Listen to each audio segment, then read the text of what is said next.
IB Nation, welcome back to another episode of the Irish Breakdown Podcast brought to you by FanDuel. Happy Thursday, everyone. You guys know what that means for us here on the Irish Breakdown Podcast. Today, we're going over our game predictions. We're going to give our final score predictions. We're going to talk through how we see this one playing out. And then we're also going to give some game records. We're going to talk about some matchups that matter. Once we're done with that, we're going to, like we've done every single week here, really since the start of November, is we are going to start talking about a playoff rooting guide for Notre Dame. There's some big games going on, both from their past opponents and some future opponents and on the national level. And then we're going to wrap up today's show by talking about some of the bigger games around college football. And we're going to be previewing some of those big games happening around the country in this weekend's college football slate. But before we get to all of that, Brian, we are going to talk about Notre Dame and Pitt and give our predictions for this game. This is a big one. 12 p.m. kickoff on ABC inside of Acrisure Stadium. Notre Dame travels to Pitt for the first time since 2020. The line keeps moving, man. I looked, and on FanDuel, Notre Dame is now favored by 12.5, and the over-under has moved down to 53.5. So that's the second time in the last 24 hours it's moved from 11.5 to 12.5. So basically what they're saying is, and the over-under went down how much? By 2. So, like, they're basically saying Pitt's not going to score as much as we thought. So I like to hear the sound of that. Interesting with the news that Desmond Reed is good to go, healthy for this game. So it's going to be a fun one. But Notre Dame has covered, I believe, all but one game so far this year of the initial spread. Now, there's been a couple times where the spread grew by the end of the week, and they didn't quite cover that spread. I believe that was the case with USC. Where it was 9.5 at the beginning of the week and then went to 10.5 by the end of the week. Hopefully they can do that again this week. So for somebody that asked, Arrow Guy, thank you so much. Angela's procedure went very well. Big shout out to the Oral Surgery Center in Michiana over in the Mishawaka area. They actually allowed me to go into their conference room and work from there, which was awesome because I needed to be there. I was not allowed to leave the premises because I'm her driver, because she was going to be on some stuff when she woke up from her surgery. So that was very nice of them to do that. So they were very kind, took good care of my wife, and hooked me up a little bit. And so, yeah, it was good. But she's doing good. She's upstairs sleeping right now with Rita and Sadie. And so I'll wake her up after the show, make sure she takes some meds, and be good to go. So thanks, everybody, for asking. And, I appreciate you. And I'm ready to talk some football. I am as well. Glad to hear that her surgery went well, but let's talk some ball here, Brian. And before we dive into what our individual predictions are, just wanted to highlight real quick, this is a very meaningful game for Notre Dame. And with the playoff rankings coming out, it's easy for a lot of people to look forward and talk about, just handle business these next 3 weeks, and Notre Dame's in the playoffs. And now it's a question of if they're on the road or hosting, and all of that is good. But the biggest part of that is you have to handle business in 2 days. And you are playing your final top 25 opponent in the regular season. When you go play Pitt, they're winners of 5 straight. Notre Dame is winners of 7 straight. This is a historic rivalry. They've played in some good games throughout the years. I mean, games that I remember 2012, and Pitt wasn't ranked in that game. Notre Dame was third undefeated. I was at that game. And that was the last game I was at as a fan. One of only 3 games I've ever been at as a fan. So I went to the USC game in 07, I went to the Pitt game in 2012, and then in 2021 for the Fiesta Bowl, I actually let Vince cover the game, and I bought my dad and my nephew tickets to the Fiesta Bowl. So I went there as a fan. But, yeah, that was a wild day because I'm like, the one game I get to come to, we had a bye that week because I was coaching at the time. We had a bye that week. I'm like, the one game I get to come to, they're going to get beat by flipping Pitt. I think it was like 17-6 at halftime. So it's funny, small world, Trev. You and I were same time. I don't even think about telling people how old you were or what grade you were in. Okay. So just leave it at you were there. All right. And we'll just move on from the conversation. All right.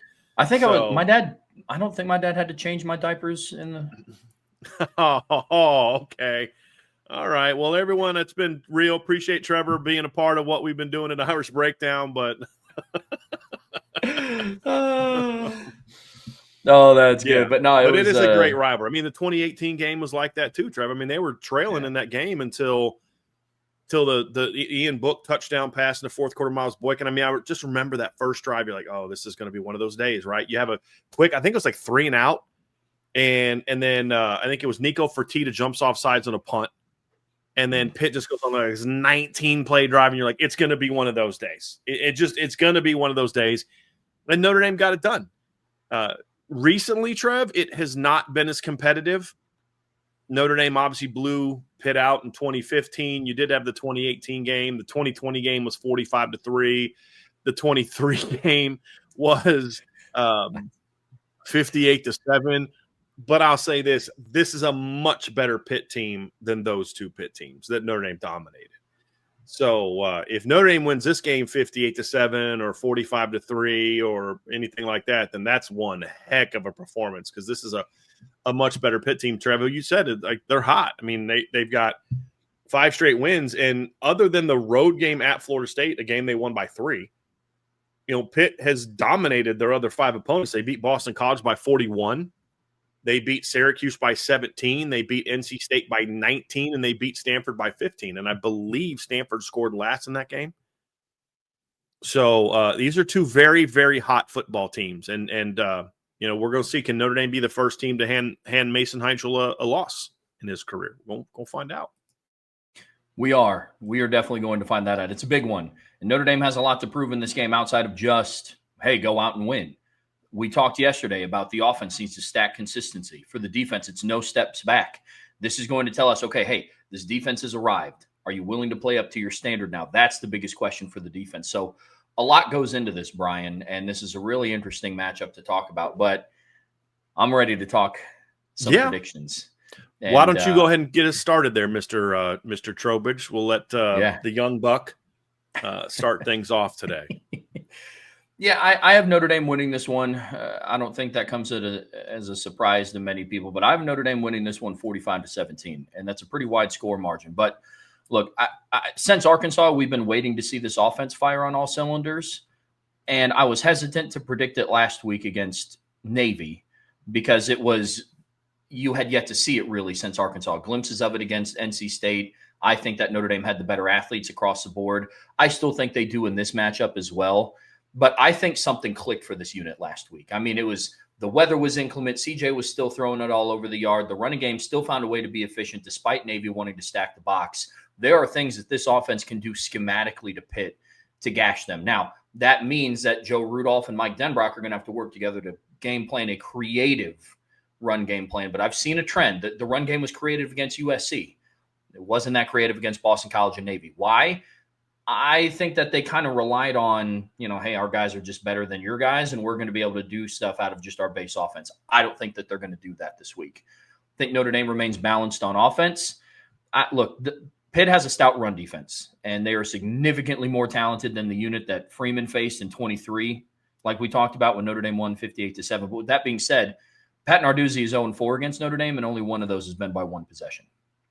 So this is going to be a game that I don't think it's a coincidence that Narduzzi talked about this in the way that he did.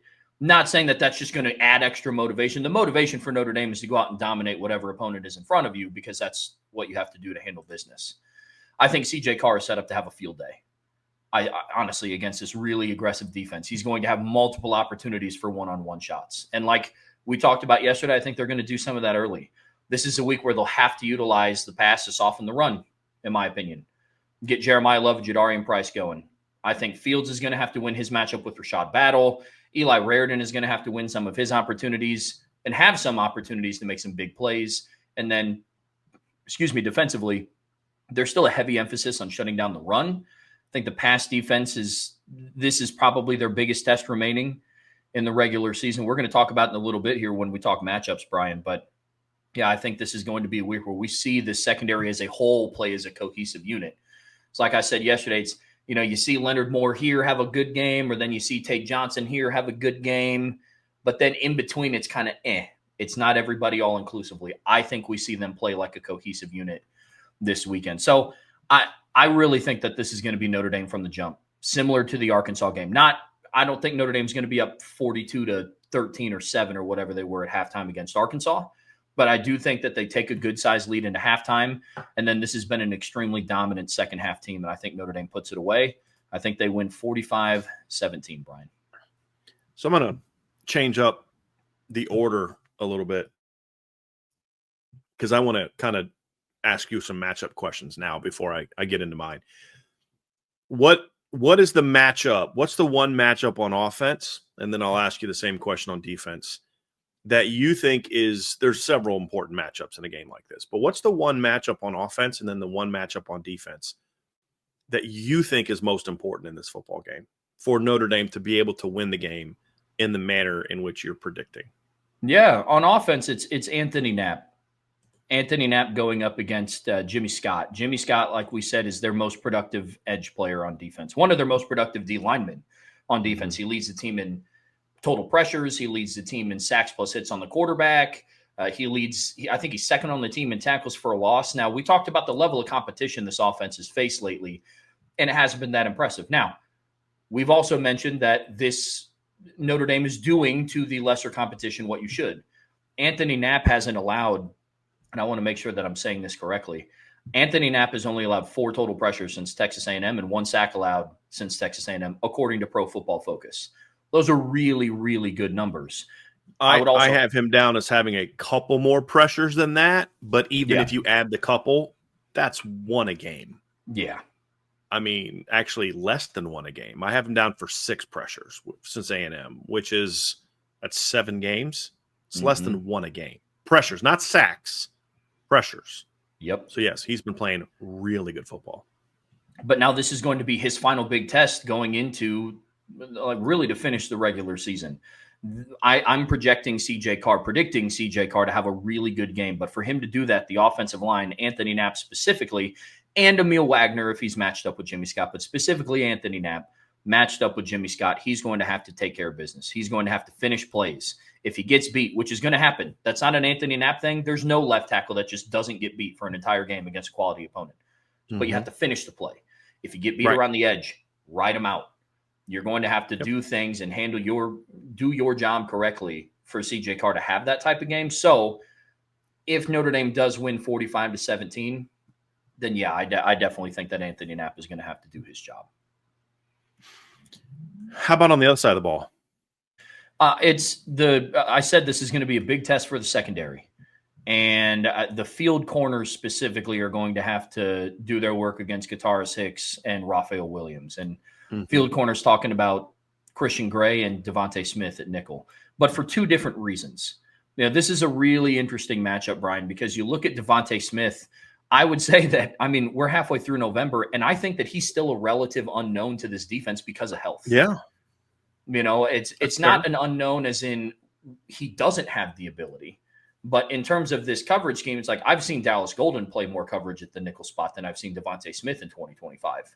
Dallas Golden's a true freshman. So for Devontae Smith, he's going to be tested quite a bit. Raphael Williams is their team's second leading receiver, and it's by like this much. He has 1 less target, 1 less reception, like 48 less yards, and 2 more touchdowns than what Kenny Johnson does, the team's leading receiver. And so Devontae Smith is going to get targeted this game. He was really efficient at Alabama, didn't allow a single receiving touchdown when he started at Alabama. That's going to have to continue. They use Raphael Williams when they get down into the scoring zone. He's going to have to play discipline. And then for Christian Gray, it's different because we know what Christian Gray is capable of. He's now fresh. He had the bye week. He sat out against Boston College, and then he sat out against Navy. This is now the time where it's like, okay, I'm expecting we see the Christian Gray that we were expecting to see back in September, because now you're fresh. Now the system that you're playing is no longer brand new. You've seen it. And I think now is just kind of the time for him. If Notre Dame is going to play a cohesive game in the secondary, that doesn't mean Leonard Moore and Adon Schuler and Tay Johnson and Devontae Smith handle business, but then Christian Gray kind of struggles. Or it doesn't mean that Christian Gray is good and Adon Schuler and all the other aforementioned players, but then like Devontae Smith struggles. Those 2 guys to the field are going to have big games for Notre Dame this weekend. I dig it. So you were 40, you said 45-17. Yes, sir. Let me talk a little bit about this game. And I'm kind of going with what I think conditions are going to be. There's once again, I would like to also point out again that Trevor is at fault. Like we should all point fingers and absolutely 100% blame Trevor Trowbridge. for the fact that Notre Dame has had so many bad weather games, because somebody, this guy, said before the season, yeah, Notre Dame didn't have a whole lot of bad weather games last year. Completely jinxed it for this season. They're saying it's going to be a little chilly, 50% chance of rain in the afternoon. And the reason that concerns me a little bit more in this game, Trevor, is because it's a grass field. Rain doesn't really bother me as much on a turf field.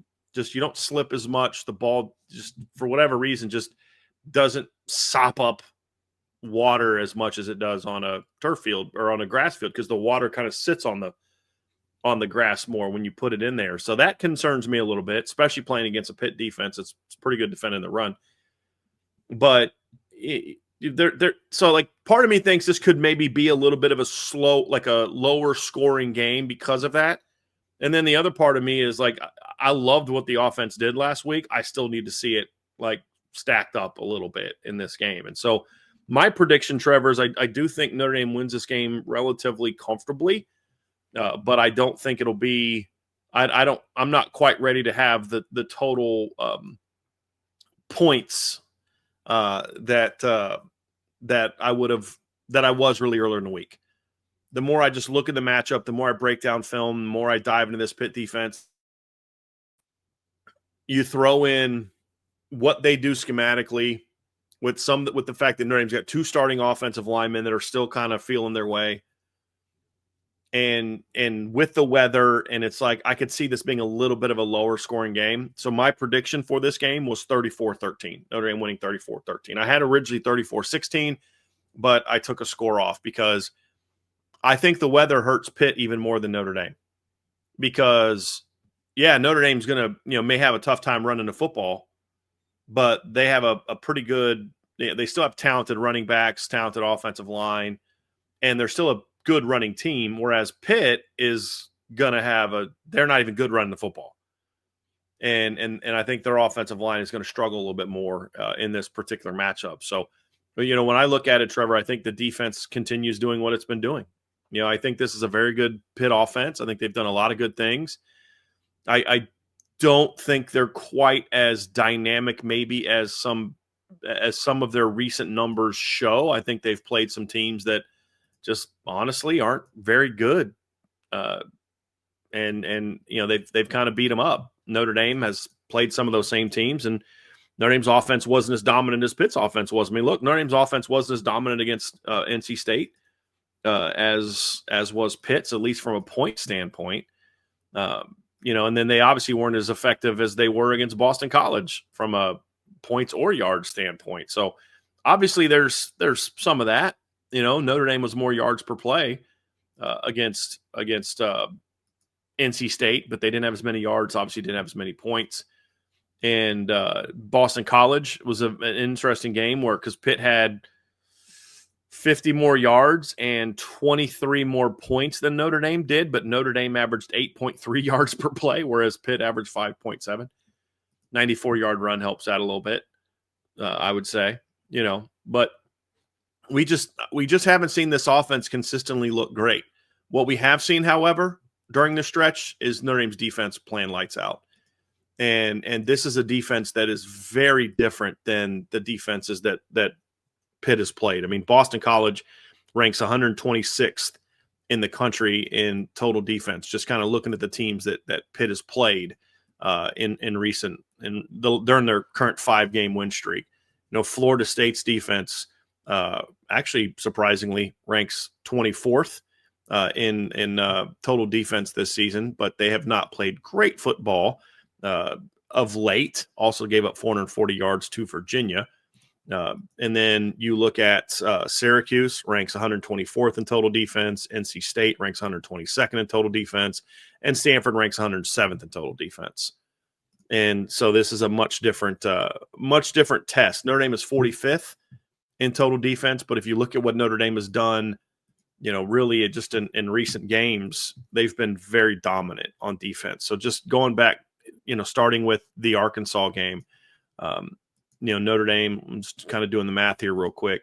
So starting with Arkansas until recently, Notre Dame has given up, let's see, it's 1, 2, 3, 4, 6 played 6 games. They're giving up 303 yards per game, which would rank them 18th in the country right now, ahead of Alabama, based on what they've done since the beginning with Arkansas. If you take the Arkansas game out, because that was their second most yards allowed in a game, it's even more so. But I wanted to include Arkansas in that conversation because I think that's part of when the turnaround started to happen. And the thing about it, Trevor, is when you look at Notre Dame's defense, they've been tested a lot more, in my opinion, than what the Pitt defense has been tested. So when you look at Notre Dame's performance in that period of time, they play an Arkansas offense that ranks 8th in college football in total yards. They played an NC State offense that ranks 27th in the country in yards per game. They played a USC offense that ranks 2nd in the country in yards per game. They played a Boston College offense that ranks 83rd and the Navy offense that ranks 26th in college football. That's after they played Notre Dame. And then obviously Boise State ranks 33rd. So Notre Dame's entire schedule has been made up of teams that rank in the top 40 in total offense, with the only exception being Boston College. And that team scored 10 points. So this defense has not beaten up on bad teams, right? Like you could argue Pitt's offense is done. Now, I think what Pitt's done is legit on offense. Like, they're legit good. I just don't know that the numbers are quite as good if they were playing a bunch of defenses that rank in the top 40 and really top 40, all but one of them rank in the top 35. They played, think about that. Notre Dame's yards per game over the last 6 games would rank them 18th in all of college football, despite playing the number 2, the number 8. What was it again? It was 2, 8, 26, 27, 33 offenses during that stretch. Pitt's offense ranks 35th. So we've been here before. So I'm actually more confident that the Notre Dame defense is going to really step up. I think the offense is going to play fine. I just think the way that Pitt defends, plays defense, they do things that have given Notre Dame's offense some problems, especially with 2 young starters on the offensive line. I think Notre Dame will hit some big plays, but I think you're going to see some inefficiency in this game as well, unless the offensive line can really just this is the moment they come together and gel. If the offensive line comes together and they gel, and the rain doesn't have a negative impact on their ability to throw the football, I think your score is right where I would be. I just think those those things all kind of factor into me on why I have a little bit of a lower scoring game, but I think it's going to be pretty clear early on that it's going to be a long day for Pitt, especially offensively. And so I don't know that it's going to be like a pretty game. Sure. But I think it's going to still be a convincing game. And at the end of the day, I don't care if you win by 21. If you win by 21 points, I don't care if it's 21-0 or 42-21. I just, it's about the dominance, and I think that's kind of how I see this game playing. Now, because you have the game being a 28 point game. We're a touchdown off. Yeah, I'm a 21 point game, and I'm factoring in weather into that as part of my conversation. I'm sure you did too, but I'm factoring weather into that conversation for me. No, completely. Last game against Navy and watching how well CJ was able to throw it in inclement conditions gave me a lot of confidence, because against USC, the offense dominated on the ground, but through the air, that was probably CJ's worst game of the season. And it was, inclement weather definitely played a factor. But your score prediction was 34-13, correct? Okay. If that, is assuming your score prediction comes true, what are 2 matchups you're going to be paying attention to? One on offense, one on defense, for that score prediction to kind of happen? I think the big one for me is Malachi Fields. And there's several we could look at. I thought about going with the interior offensive lineman against Pitt's interior defensive line, which I know is a matchup you and I have been talking about this week in our conversations. It's important, very, very important. You mentioned a really important one with Jimmy Scott going against Anthony Knapp. That's a big one. Mike Denbrock against Pat Narduzzi and his staff on defense. I mean, that's an interesting one from a coaching standpoint. But I just think in a game where you're going to need some big chunk plays, you're going to need to do some things to hurt Pitt and their desire to put numbers in the box. I think it's a lot like we saw last week, where you're just going to need some big plays. And I think Malachi Fields is a guy that can be that. You're not just winning over the top like you did last week. I think he can certainly do that, But then also there's going to be some moments he's going to have some of those contested catches that we saw him make early in the season against A&M, against Miami. We haven't seen CJ give him a chance to make those plays in a while. He tried to against BC, but the ball was woefully underthrown. Didn't give him really a chance to make that play. Same thing with last week, just woefully underthrown. I'm talking about that nice back shoulder where Malachi go up make that play. I think that's going to be a big part of the game. And I also think, and so watching Malachi Fields, going up against, I think he's going to be very important. So watching him go against Rashad Battle is going to be huge because Battle will play both field and boundary, but he's primarily a boundary receiver. There's times when he'll go to the field in a game as part of it because they rotate corners during the game, but primarily it's going to be that one. So that's my big one. If this offense is going to hurt Pitt, I think Malachi is going to be a big part. I mean, I think Pauling's going to have to make some plays in this game. I think Jordan Faison's going to have to make some plays. I really thought long and hard about going with Eli Raritan in this game. The problem is I don't know who he's matched up against. I don't know who's going to cover him. I think is it going to be safeties, linebackers, a little bit of both? Will Notre Dame even allow him to be used in the pass game this week, or are they going to use him to max pro a lot? I would strongly advise the Notre Dame coaching staff to do more 12 personnel, max pro with Ty Washington, and let Eli Raritan get some of those matchups in the pass game against their 12 personnel defense. I would love to see that in this game, Trev, because I think Eli Raritan could be that guy. The problem is when they've played teams that blitz a lot, they just keep Malachi Fields in all the time. Eli Raritan in all the time. And I get it to a degree, but it's like, dude, go 12 personnel and let him line up in the slot, or put Jordan Faison in the slot and put, Eli Raritan outside, or put Jordan Faison and Malachi Fields together in the slot, and then put Eli in the boundary. I mean, there's a lot of things you can do, and this is the creativity thing we were talking about last week with your personnel. Do some things, not to take away from Will Pauling, but there's just some matchups that your 6'7" guy can give you on a rainy day against the defense that wants to blitz that your 5'10" guy just can't give you. There's also some things that Will Pauling can do with the ball in his hands, that Eli can't. So I'm not saying don't use him. I'm saying use both. But you've got to find ways, in my opinion, to get Eli Raritan going. But at the end of the day, I still think numero uno in that have to get going list is still Malachi Fields. And that's why I think that matchup against him and Rashad Battle is going to be huge. What about defense, Brian? Who you got on that side of the ball? Boubacar Traore against Ryan Baer. This is a kid that Notre Dame fans who follow recruiting should be somewhat familiar with. Notre Dame recruited him a little bit, for a while. Big, strong, physical kid, not great feet. That was the reason Notre Dame backed off of him. I had a chance to see him at the I think it was an Under Armour camp in Columbus where I got a chance to see Dante Moore throw. A big, strong kid, put together really well, just doesn't have great feet. He's by far the guy on their defense that gives up the most pressures. He is the guy that you look at and say, if there's a matchup to go after, that's the one. He's given up 22 pressures in 9 games so far this season. 5 sacks and 2 hits on the quarterback, according to Pro Football Focus. Their next closest is 10. Their tackle and both guards are at 10 on the season. So that's just a game. And then also, Trev, it's not just – I like this matchup no matter what. But now you have a fresh and possibly a little ticked off Boubacar because he didn't get to play last week. I really like that matchup for Notre Dame. I think that's one of those big ones, and I probably talk a little bit more about this. Actually, do you want to just transition into the game wreckers? Oh yeah. This will be my first one on defense. Let's just go defense first, because I don't want to double up on the conversation. My number one game wrecker in this game is Boubacar Traore also, which factors into why this is the matchup that I care most about in this game. Because I think run game-wise and pass game-wise, he can dominate his side of the field.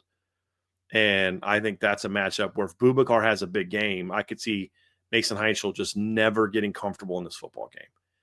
I absolutely could see that. So that's my number one game wrecker on defense. How about you, Trev? Yeah, Boubacar's mine for that reason. He's fresh now, and he is now at the point where, he's Notre Dame's most productive defensive end, most efficient defensive end. Leads the team in sacks, pressures, sacks plus hits on the quarterback. And now he's fresh. Think about the timeline for Boubacar Traore. He went bye week, Boston College, where he had a pretty good game. and then basically a third bye week. Not that he didn't practice, or like he's fresh, not because of injury. It's not like he's coming back from, a concussion or coming back from like an elbow thing. It's his skill set just didn't really favor in a matchup against Navy. I get it. They had 22 passing yards in the entire day without Boubacar Traore playing a snap. Definitely going to be a big one. I'm with you. He's my first one. My second one on defense is Kingston.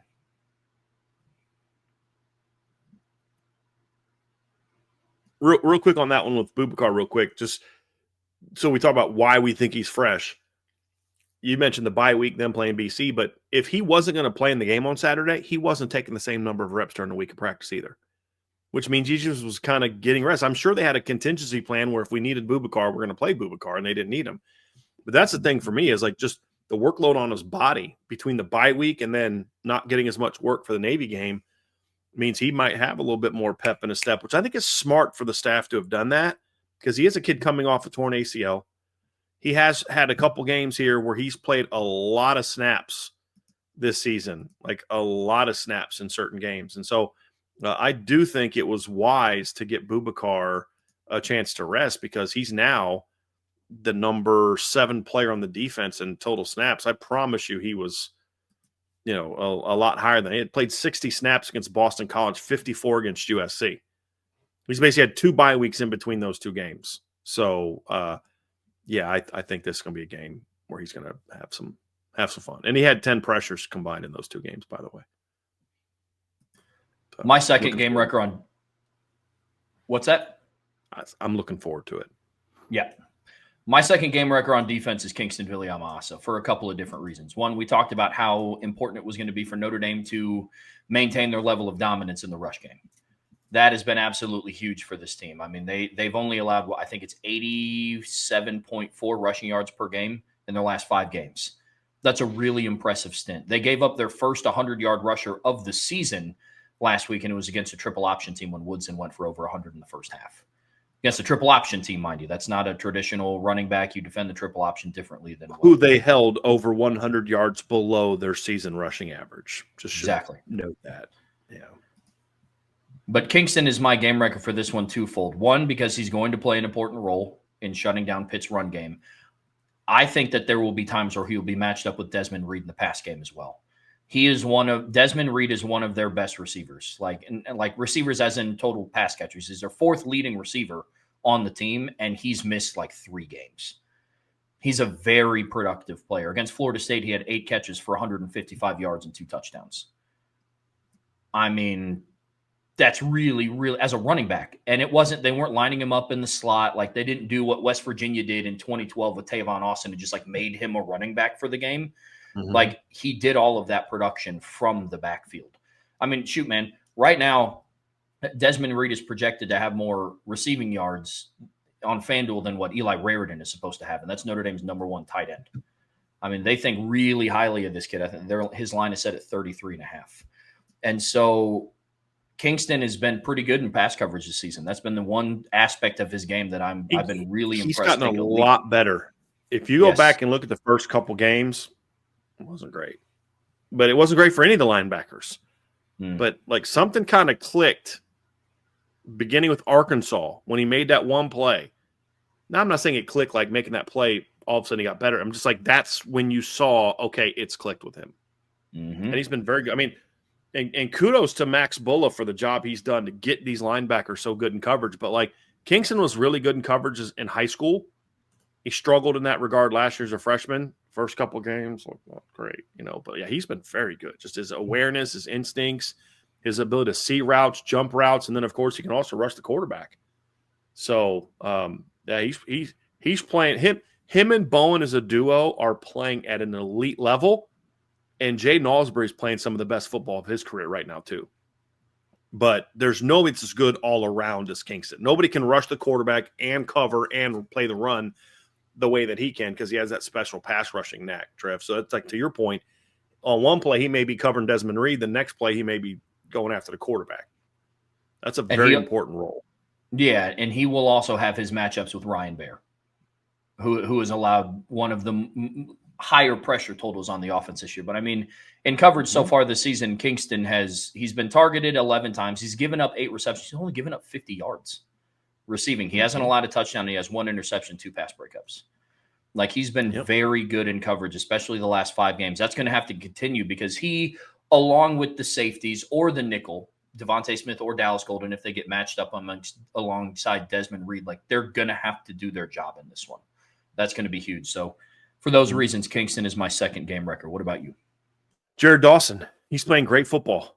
I mean, there's a lot of D linemen I could go with right now. I could go with Josh Burnham, who we don't think sucks just because we didn't mention him in the first one. I'm just giving Jim a hard time. But, like, we can't pick everyone. I think Bryce Young's somebody I could have gone with. Junior Chilamaka played really well against Navy last week. I could go with Drake Bowen here. I could go with Kingston here. I could go with Jaden Osbury here. I could go with Jason Onye here. I could go with Donovan Heinisch here, who you talked about yesterday. Like, that one might make a lot of sense since he's going back to Pittsburgh. Another D lineman that's going to be fresh in this game because he hasn't played in it a little bit. But I'm going with Jared Dawson just because he's played really outstanding football the last month and a half. And this is the kind of matchup where you're playing a team that's got some size, not great athleticism up front for Pitt. And I could see Jared Dawson being a guy that could have a big impact. The run game's part of it, but where I could see Jared Dawson really make his impact, he hasn't had a huge impact as a pass rusher yet. That's what he kind of came in as. I could see this being the game where, he ends up having a big impact. I mean, the 2 interior linemen for Pitt have the 2 guards, I should say, have both given up 10 sacks or 10 pressures this year, which is a pretty high number for a guard. I mean, just for context, last year Billy Schrouth played in 12 games and he had 8. He gave up 8 pressures. So the fact that right now Ashton Craig leads the Notre Dame team with 9. The next 2 highest are 7 from Nat Lambert, 7 from Knapp. Billy Schrouth and Sullivan Absher combined have given up 3. So I think Jared Dawson, this could be the game where Jared Dawson has a really big time breakout performance for Notre Dame. I could absolutely see that. So he's my number 2 breakout player. And he's part of the reason why I think this defense is going to really ball out. Because it's going to come down to the D-line, right, Trev? I mean, that's this game, if the defense dominates, it's going to be because of the front. That's where it's at. Yeah, absolutely. I was going to go with Donovan Heinisch as my third, but he's still questionable. And I don't want to have him as my third game record if there's still a chance that he's not going to play. But one person that is going to play that's no longer listed on their injury report is Christian Gray, and he's my final game record on the defensive side. Mm-hmm. You honestly could have went with either of the safeties because of what they're going to have to do in run support or helping defend over top. Leonard Moore is going to get tested this week against Kenny Johnson. So there's a lot of different ways you could have gone with this, but I'm going with Christian Gray. He's missed the last 2 games. He was coming back. He's working on getting 100% of the way back from his hip injury. And it's now the time, like for all the reasons that I talked about earlier in the matchups that matter. It is now time for Christian Gray to have his I'm here moment. Because I still believe that Notre Dame has the best cornerback tandem in the country, but they now need that second cornerback to kind of hold up that other end of the bargain. Leonard Moore's the best cover corner in the country, and that is a hill that I'm willing to die on. But for them to be the best, like we talk very highly about Notre Dame's running back room, about how, hey, this is the best running back room in the country, and it's not just because they have Jeremiah Love. It's also because they have Jadarian Price. I'm talking about this in a very similar light. For Jadarian Price, hey, bro, you got to stop fumbling inside of the 10. Like that is doing your part to being a part as, a member of the best running back room in the country. For Christian Gray, I think he's a part of the best cornerback room in the country. But now it's time to play with a level of consistency. And he's going to get tested against Katarius Hicks. He will. So he is my third and final game record. I think he has a complete performance. He was going to get tested no matter what. But the fact that he's missed 2 games is only going to add to their desire to say, let's see how healthy number 6 is. And hopefully Christian can do to them in this game what he did to them a couple years ago, which is make some big plays. Because you remember that one-handed interception he had 2 years ago? That was against Pitt. Hopefully he can have another big performance. Like, that's going to be something interesting and fascinating, Trevor. He's not my number 3, but Christian is an intriguing one. Do you remember – I think I might have talked about this yesterday, but do you remember in 2018 – early in the year, like Troy Pride was struggling. Like he just was very inconsistent. Really had a rough game against Vandy. Just wasn't playing great football, despite being a pretty good player in 2017 at the end of the year. He got hurt and missed the Pitt game. And let me go back and look and see what game that was on Notre Dame's schedule. So that was 3, 4, 5, 6, the seventh game of the year. And then I don't remember him playing a whole lot against Navy the next week, if I remember correctly. I'm pulling it up now to just try to get it complete. Right? Yeah, I only played 27 snaps the next week against Navy. And it just was like, man, I really hope that he can figure this stuff out. And had a rough game against Virginia Tech, gave up 76 yards receiving, missed that game, comes back against Northwestern, and he balls out. And he balls out against Florida State, and balls out against Syracuse, and balls out against USC. And I remember Clemson went at him twice early in the game, and he almost picked one of them off and broke up the other one, and they didn't go at him the rest of the game. With T. Higgins and Justin Ross, they didn't go at him the rest of the game. And I just remember he was such a different player coming out of that break. And he was able to kind of mentally get himself right. His body he was dealing with a lot of little just small nagging injuries early in the year. And for a guy whose game is built on speed and athleticism, that really hurt Troy. But I've argued this before. Coming out of the injury, I would argue that if you just look at the performance from Northwestern to the end of the season, you can make a case that Troy Pride was their best corner, at least in coverage, compared to Julian Love, who was I think, consensus All-American that year. And I think getting his mind right and his body right was huge for Troy that season. And then, of course, in 2019, he was outstanding. I would love to see Christian Gray getting his body and mind right during this break. Because we saw, he's had a lot of little nagging injuries. He's had some bouts of confidence issues. Get your mind right, get your body right. And you've got a chance to go out there and maybe have that sort of, okay, now I'm going to really turn it on moment like Troy Pride did.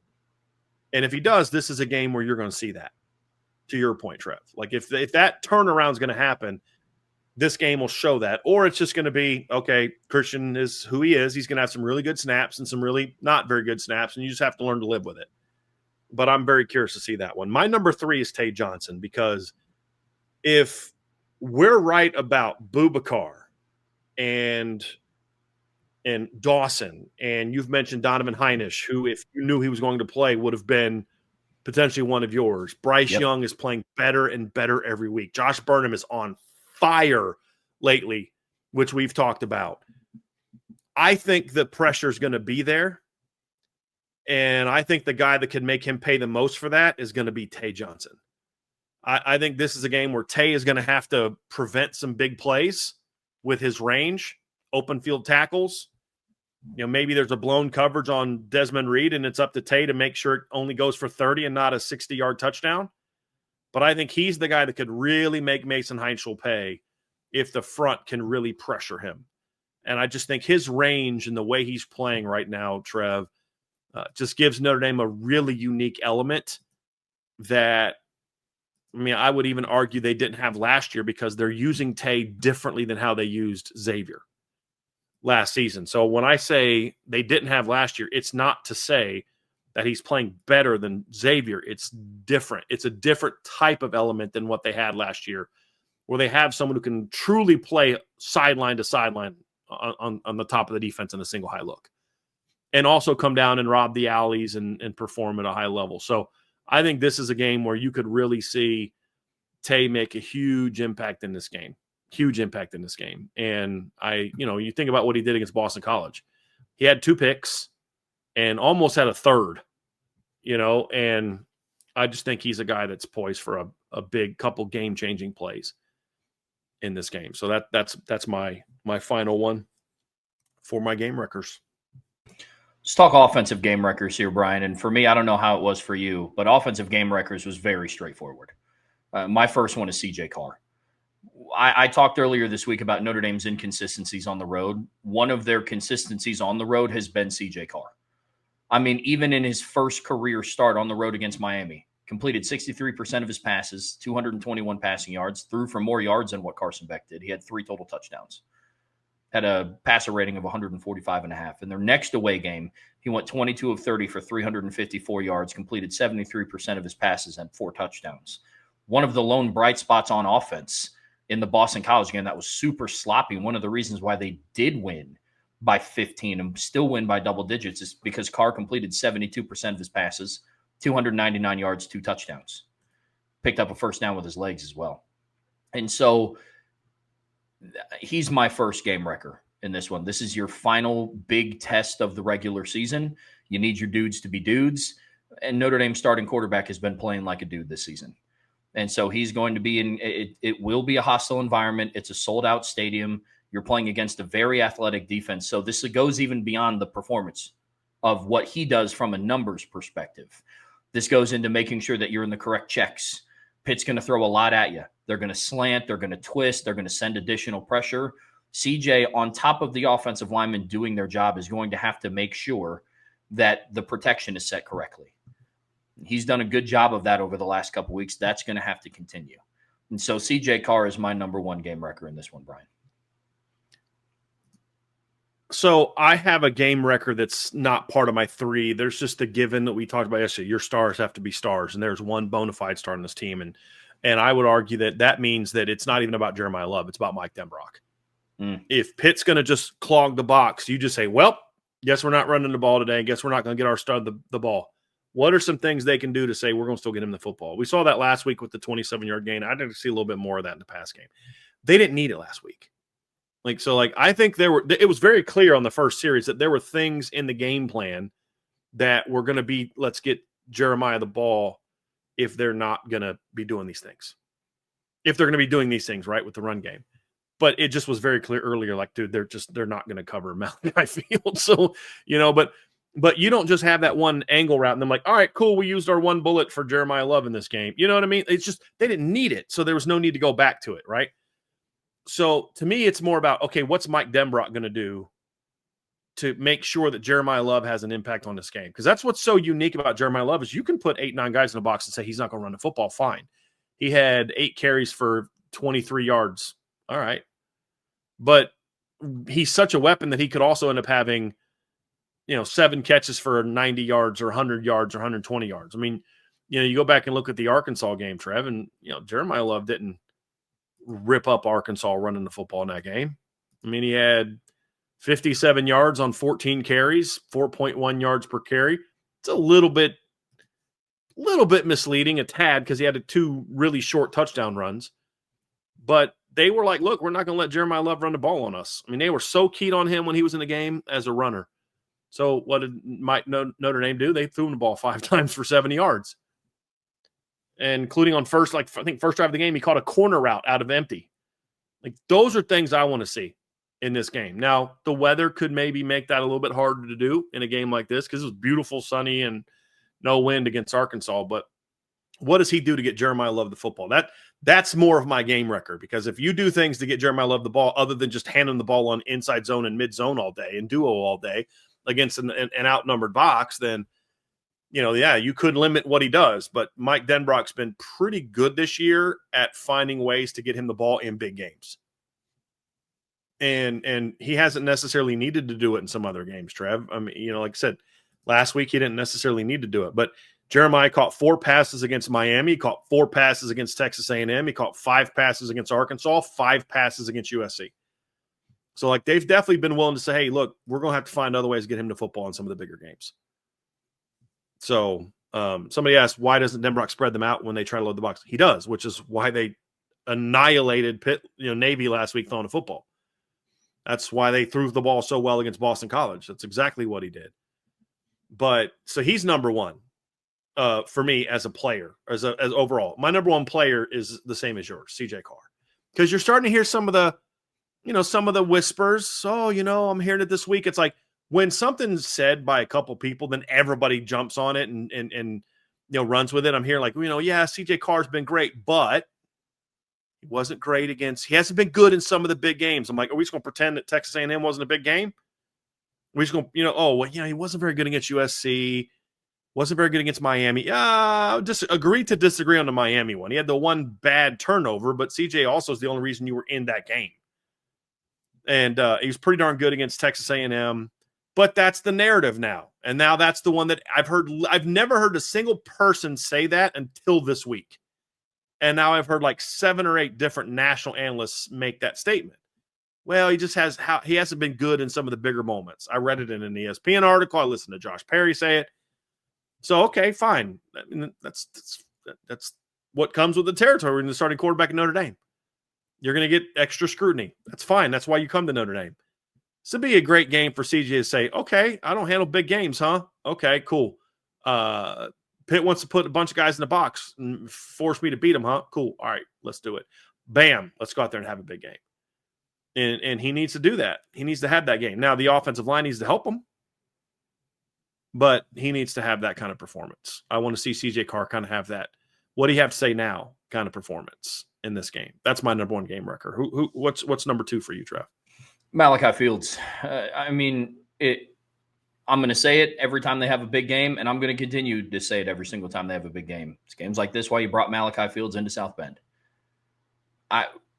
I like what Will Pauling has done this year. I like what Jordan Faison has done this year. Unfortunately, we haven't got to see what Jaden Greathouse was expected to do this season. To a degree, we haven't really seen what Eli Raridan has been expected to do this season. He's ran very hot and cold depending on what the offensive game plan dictates. But it's still wild to me that Ty Washington found the end zone this season before Eli Raridan. Different conversation for a different day. But you got to start throwing things at defenses that they haven't seen already. With all due respect to Jordan Faison and Will Pauling, they've seen 5'10", shifty receivers. I don't know if they've seen a whole lot of 6'4", 225-pound boundary receivers that can beat you over the top, can win one-on-one, hard to bring down in space. It's not a coincidence that in some of Notre Dame's better offensive performances, Malachi Fields has been extremely involved in the offense. Extremely. I mean, he had 3 catches for 48 yards against Miami. They all came in the second half, I guess outside of his fumble. Early in the game. But look, Notre Dame mounted a comeback in that game. They tied it at one point in time. Why? Because Malachi Fields became extremely involved in the offense. Against Texas A&M, he had 5 catches for 77 yards. I would argue 4 of the 5 were all contested.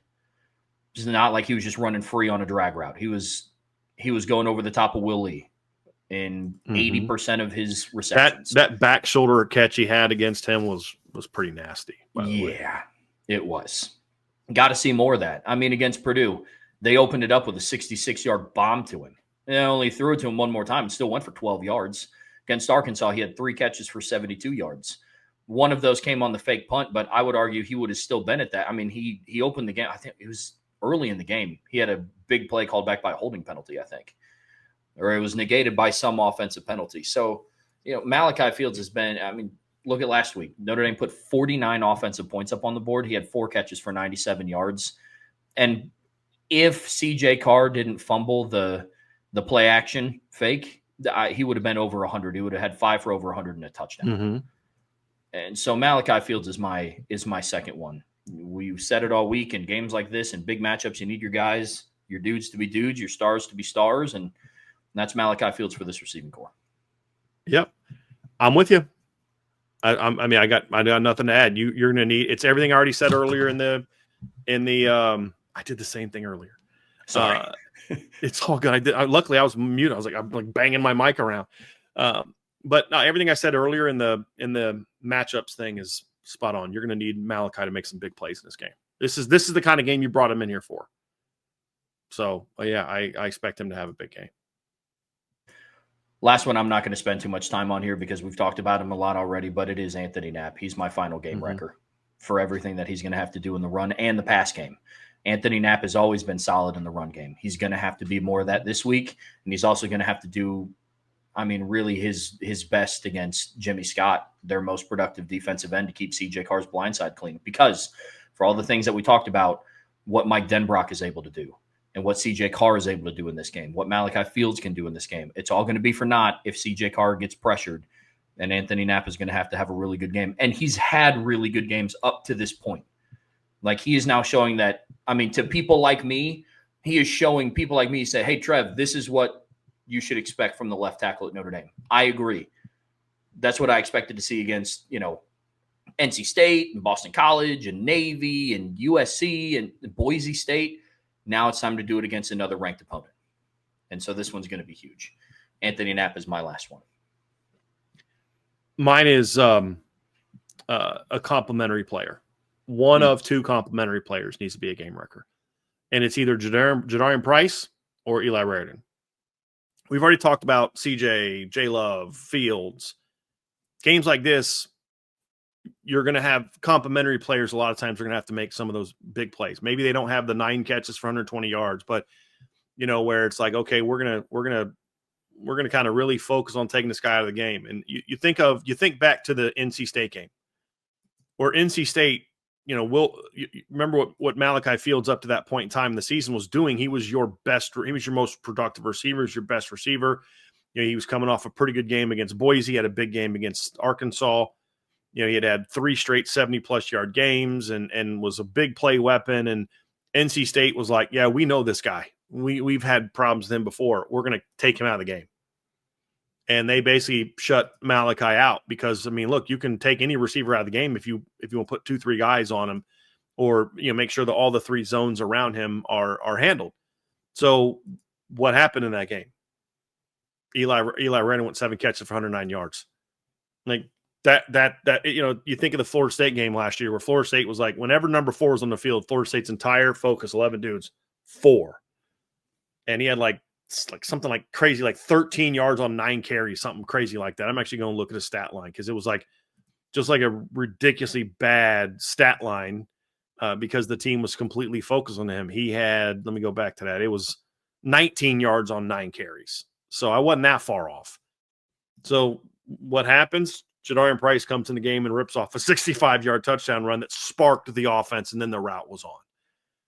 One of those 2 complimentary players, if not both, need to have some game record moments in this game.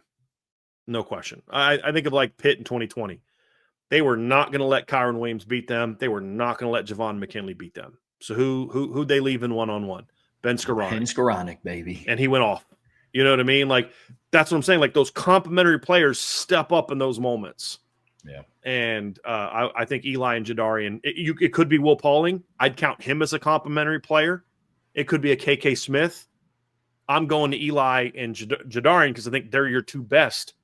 But if Will Pauling goes out there and is like, dude, you're just covering me one-on-one all day. I have 8 catches for 120 yards. Fine, I don't care. I don't care who it is. I think these 2 are the most likely because of how Pitt's going to defend them. Yeah. But I worry that they're not going to give Eli Raritan an opportunity to make that kind of have that kind of performance. But I just kind of feel like you can't allow teams schematically to just take a weapon like that out of the game. Say, okay, you're going to blitz us a lot. We need to go 7-man protections a lot. Totally fine. We're going to put number 9 in the field and let him run the slot. Oh yeah. Like because of, to your point, man, I would argue that in the pass game, I think Eli Raritan is their most dangerous weapon. I think Malachi Fields is their best weapon in the boundary, being 6'4", 225, what he brings to the table. But I think your most dangerous weapon is Eli Raritan. You don't see a lot of 6'7", 252-pound tight ends that move like that. You got to find a way to get both of them involved. Could not agree more with that. Absolutely. Any other thoughts on game records, Brian? No, man, I'm looking forward to seeing who actually does it. It's going to be fun. Well, folks, that's going to do it for part 1 of today's show. Don't go anywhere. We're getting ready to go over the rooting guide this weekend for Notre Dame from their opponents and at a national level. But before we get there, make sure you hit that like button. Make sure you hit that subscribe button. Hit that notification bell so you know whenever we go live, whatever streaming platform you listen to us on. We would greatly appreciate a 5-star review. But as always, the best way to support what we do here is subscribe to the premium message boards at boards.irishbreakdown.com.